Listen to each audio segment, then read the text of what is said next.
What if everything you learned about English was actually holding you back? What if the reason you can't speak fluently right now is not because you're not smart enough, not because you didn't study enough, but because you were taught the wrong way? Wait, before you skip this, I know you've heard promises like this before. Speak English in 30 days, fluent in 1 week. And every time, every single time, it didn't work. This is different, and in exactly 20 minutes, you will understand why. Stay with me, because what's coming next changed my life completely. My name is Emma, and a few years ago, I was exactly where you are right now. I wanted to speak English. I really, really wanted to. I had dreams, big dreams. I wanted to travel. I wanted to make friends from other countries. I wanted to watch movies without subtitles. I wanted to walk into a room full of English speakers and just belong. But every time I opened my mouth, nothing came out. Or worse, something came out, but it was wrong, and I knew it was wrong, and everyone around me knew it was wrong. And that feeling, that horrible feeling of embarrassment, it stopped me every single time. Most people never talk about this feeling, but you know exactly what I mean, don't you? Maybe you've been studying English for years, 2 years, 5 years, maybe even 10 years, and you still feel stuck. You can read, you can write, you can understand a little, but the moment someone asks you a question in English, in real life, face to face, your brain just freezes. Quiet, knowing. I've been there. I lived there. And today I'm going to show you the exact door that led me out. Let me take you back, way back. Imagine you're 12 years old. You walk into your very first English class. Your backpack is new, your notebook is clean, and you are genuinely, excitedly ready to learn. The teacher walks in, she smiles, and she writes 3 words on the board: subject, verb, object. And for the next hour, rules. Rules about is and are, rules about past tense, rules about articles, an, the, and when to use each one and why, and all the exceptions and the exceptions to the exceptions. I took notes. So many notes. I studied every night. I memorized every table, every rule, every exception. And at the end of the year, I passed my grammar exam with a perfect score. But, listen carefully, I still couldn't say, "Can I have a glass of water, please?" without my hands shaking. A perfect grammar score, and I couldn't order water. Something was deeply, deeply wrong.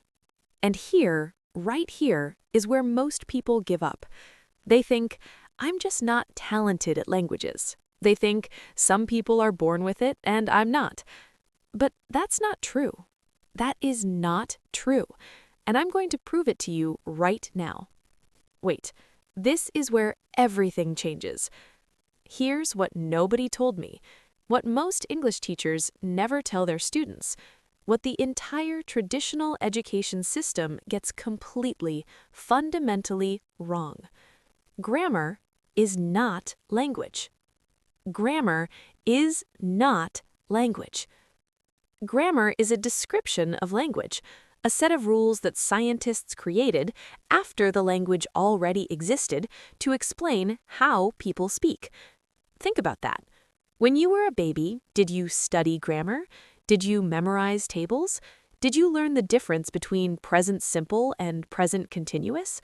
Of course not. You listened. You heard words again and again and again, and slowly, naturally, those words became part of you. You didn't think about rules, you just spoke. Every human being on Earth learned their first language this way, not through grammar, through immersion, through repetition, through feeling. And here's the secret, the real secret that changed my life forever.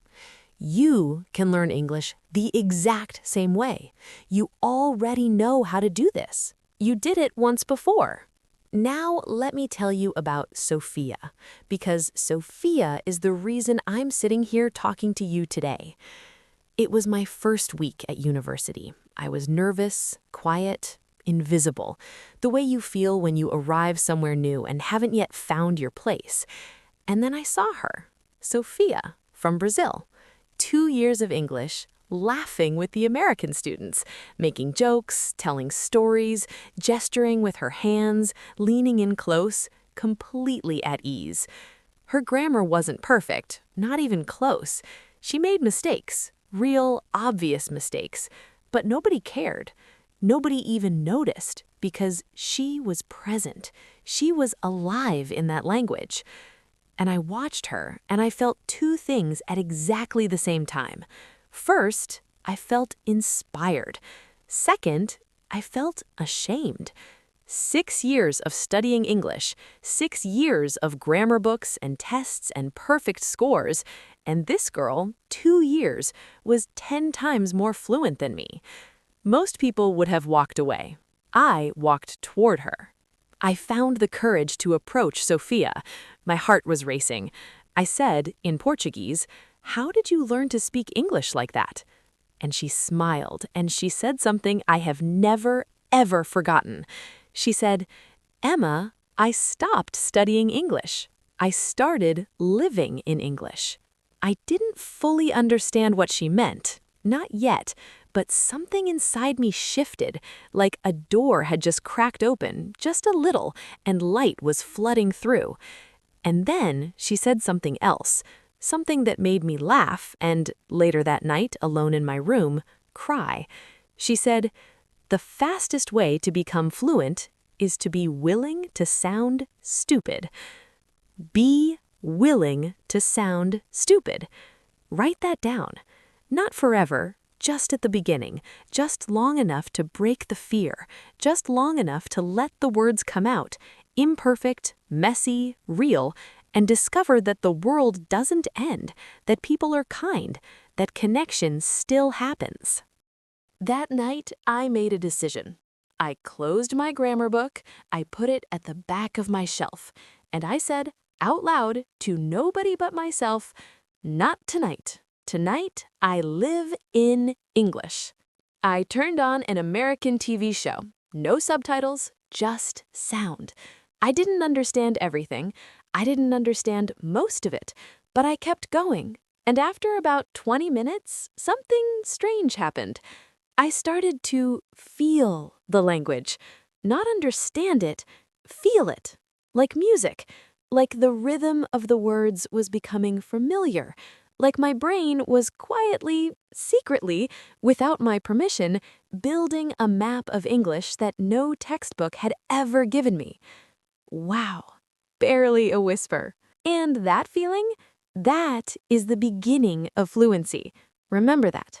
Okay, stop. Right now, pause everything. I want you to do something. It will take 30 seconds and it will change how the rest of this video lands for you. Close your eyes for a moment, or just look away from the screen. Imagine you are in a cafe, New York City, morning light, the smell of coffee. A stranger sits across from you and says, in English, with a warm smile, "Are you from around here?" Pause. What do you feel? Is it fear? Is it that freeze, that blank wall, that desperate search for words? Or what if this time it's different? What if this time your mouth opens and the words are already there, easy, natural, yours? Hold that image, that second version of you, that confident, fluent, free version of you.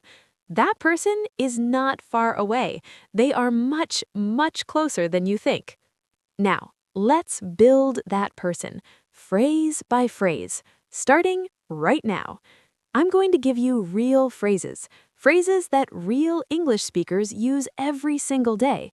And here is the rule. Don't translate, don't analyze, just feel and repeat. Say each phrase after me. Actually say it, not in your head, out loud. Your mouth needs to learn this, not just your brain. Ready? Phrase 1.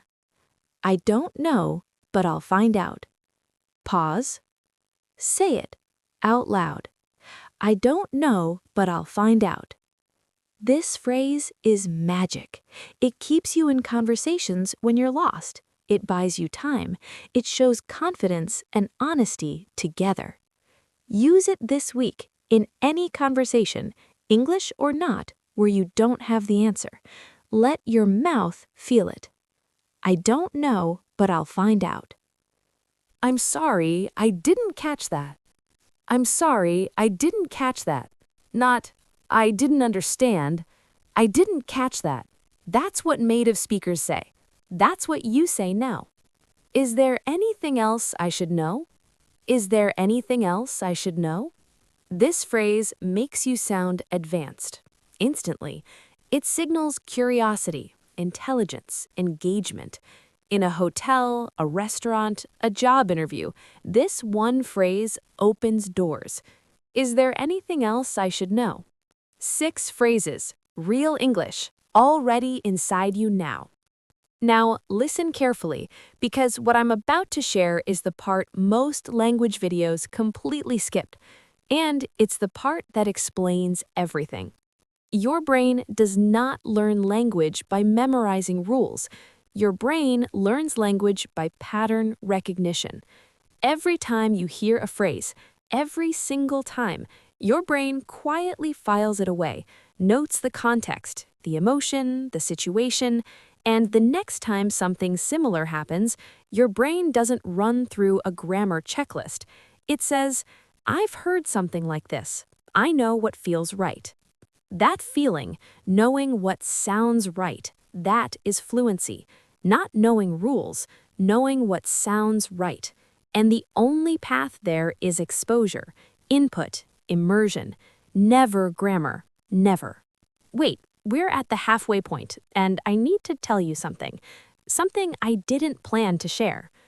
There was a night, about 2 months into my new method, where I almost gave up. I had been living in English for 60 days. No grammar book, just immersion, phrases, shows, music. And I sat down to watch a movie, and I still didn't understand everything. And I thought, maybe Sophia was wrong. Maybe I'm just not capable of this. I almost opened that grammar book again. I almost went back to what was safe, even though safe had never worked. And then, and I don't know why, I picked up my journal instead, and I wrote, in English, exactly how I felt. I am tired. I am frustrated. I don't know if this is working, but I am not going back. 4 sentences, imperfect, raw, mine. And I read them back and I thought, wait, I just expressed complex emotions in English without thinking about grammar, without a dictionary. Wow, it was working. It was working. I just couldn't see it yet because progress in language, real progress, is invisible until suddenly one day it isn't. Most people quit right before the breakthrough. Don't be most people. Here are the 3 principles that carried me through. The 3 principles I want you to carry with you from today forward. Write them down, screenshot this, save it somewhere you'll see it. Principle 1. Input before output. Before you speak, you need to listen. A lot, way more than you think. Before a baby says its first word, it has already absorbed thousands of hours of language. Thousands. So if you don't feel ready to speak, that's not failure. That's correct. You're building the map. You're filling the tank. The speaking will come, but only after the listening. Input before output. Always. Principle 2. Emotion creates memory. When you learn a phrase connected to a real emotion, joy, laughter, surprise, sadness, your brain remembers it 10 times better than a phrase from a list. 10 times. Imagine a character in a film, eyes full of tears, saying, I wish things were different. You don't just learn those words, you feel them, and you never forget them. This is why shows work, why music works, why stories work. Seek emotion when you learn. Let language move you. Emotion creates memory, always. Principle 3. Consistency beats intensity. This one hurts a little because we all want the big weekend study session to count. We want 5 hours on Sunday to undo 5 days of nothing. It doesn't work that way. Think of water and stone. A small stream, flowing every single day, will cut through solid rock. A bucket thrown once a week barely leaves a mark. Your brain is the stone. Daily practice is the stream. 15 minutes a day. Every day. That's it. That's the whole system. 15 minutes. Listen while you eat, repeat while you walk, watch one short video before bed. And if you do this without exceptions, without excuses, your English will be unrecognizable in 6 months. Consistency beats intensity every single time. Back to the story. We're almost there. This is the part I've been building toward. 8 months after Sophia. 8 months of living in English. 8 months of shows, journals, phrases, 15 minutes a day. Every day. I was sitting in a small cafe near my university. A man sat down beside me and said in English, "Is this seat taken?" And I said, without thinking, without planning, without translating, "No, please go ahead." He smiled, sat down, said, "Are you a student here?" I said, "Yes, linguistics, actually." He laughed. "Really? That's fascinating." And we talked. We actually talked. 40 minutes about university, travel, life, dreams. Natural, easy, real. And at the end, he stood up, shook my hand, and said, "It was lovely meeting you. You speak English very well, you know." You speak English very well. I walked home slowly. I didn't want to rush that feeling. I wanted it to last. And when I finally got inside and closed the door behind me, I cried. The kind of tears you only cry when something you worked so hard for finally arrives. When something you almost stopped believing in turns out to be real. It was real. Now, pause the video right now if you need to, and ask yourself honestly, what would that moment feel like for you?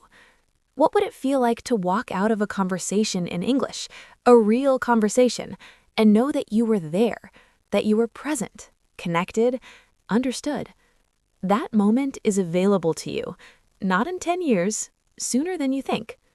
Before we finish, I want to give you more phrases. Phrases for confidence. Phrases that make you sound natural, immediately, without studying a single grammar rule. Repeat each one after me, out loud, every time. To be honest with you. To be honest with you. Use this before anything personal, anything real. To be honest with you, I was nervous. Instantly human. Instantly warm. It depends. It depends. 2 words, maximum intelligence. Use it when a question is complicated or when you need 5 seconds to think. It depends on the situation. Perfect. Every time. That reminds me of something that happened to me last year. Suddenly, you're storytelling. Suddenly, people lean in. Suddenly, you're the most interesting person in the room. You know what I mean? You know what I mean? You know what I mean? Add this to the end of any sentence. Watch the other person nod, smile, lean closer. It's an invitation. It says, "We're in this together." And the last one, the most important one, say it slowly. Say it like you mean it. I'm working on it. Pause, longer this time. I'm working on it. When someone asks about your English, and they will, you don't say, "My English is bad." You don't say, "Sorry for my mistakes." You say, "I'm working on it." Because you are. You're here. You watched this. You repeated every phrase. You tried. That is not nothing. That is everything. 2 years after that cafe conversation, I was offered a job, the interview, fully in English. Pause. I woke up that morning and felt it. The old fear, the familiar butterflies, that voice saying, "What if you freeze? What if the words don't come?" And then I remembered what Sophia told me. The words are already inside you. You just have to trust them. Listen carefully. This is the most important moment in the whole story. I walked into that room. The interviewer looked up, smiled, said, "Tell me about yourself." Long pause, the weight of it. And I opened my mouth, and the words came. Wow, emotional. Not perfectly, not without any mistakes, but they came, freely, naturally, confidently, like water from a spring that had been quietly building for 2 years, waiting for exactly this moment to flow. I got the job. Pause. Standing outside in the sunshine, heart still racing, I made a promise. I promised that I would spend the rest of my life helping other people find what I had found. Not grammar, not rules, not tests. Freedom. The freedom to speak. The freedom to connect. The freedom to be fully, completely, beautifully yourself. In any language, in any room, in any moment. That's why I'm here. That's why you're here. Your action plan? Simple, clear, starting the moment this video ends. Step 1, every morning choose 3 phrases from this video, from a show, from a song, and say them out loud 10 times. Not in your head, out loud. Your mouth needs to learn, not just your brain. Step 2, every day 15 minutes of English you actually enjoy.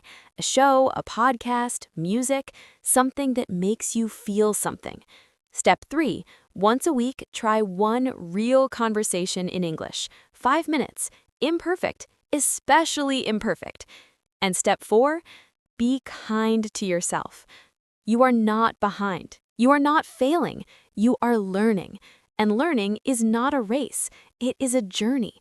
And every step, every stumble, every mistake, every frozen moment is taking you exactly where you need to go. You started this video 20 minutes ago. 20 minutes ago, you didn't know Sophia's secret. You didn't have these phrases. You didn't know your brain already knows how to learn language. It just needs the right conditions. But now you know. And knowing changes everything. The journey to fluency is not as long as you think, not as hard as you think. It doesn't need years of grammar books or hundreds of hours of painful study. It needs one thing: courage. The courage to open your mouth, the courage to make mistakes, the courage to trust, really, truly trust, that the words are already inside you. They are. I promise you, they are. If this video helped you, even just a little, even just one phrase, even just one moment where you felt less alone in this, please give it a like right now. It takes 1 second, and it tells me that what we're building here together is real.